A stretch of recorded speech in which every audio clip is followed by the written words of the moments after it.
Fost ir-raġunijiet li elenkat l-Standard & Poor's għal reviżjoni l-isfel tas-saħħa ekonomika ta' pajjiżna, hemm fatturi lokali li responsabbli minnhom huwa l-Prim Ministru.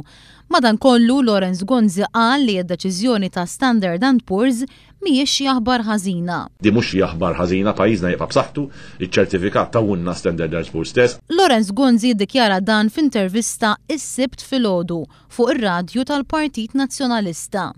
Id-deċiżjoni ta' Standard & Poor's ħabtet fl-istess ħin li Lawrence Gonzi ftaħar li l-finanzi ta' pajjiżna huma fis-sod.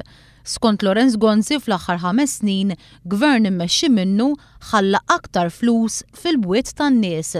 L-istrateġija tagħna f'dal 5 snin li għaddew li kienet strateġija li nippruvaw insibu il-bilanċ bejn kemm nifilħu nħallu flus fil-bwiet tal-familji tagħna, però b'mod li nieqbgħu il-finanzi ta' pajjiżna fis-sod. Waqt l-istess intervista Lawrence Gonzi baqa' ma speċifikax għal xi qed jirreferi meta qed jgħid li ser titneħħa t-taxxa tas-suċċessjoni fuq wirt ta' proprjetà.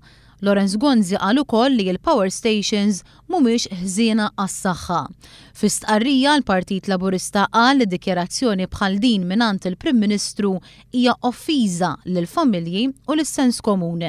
Il-Partit Laburista qal li Gonzi PN ma tgħallem xejn u dan wara li jinjora żewġ okkażjonijiet li juża teknoloġija tal-gass u minflok għażel power station illi taħdem bl-aktar żejt li jniġġes fid-dinja.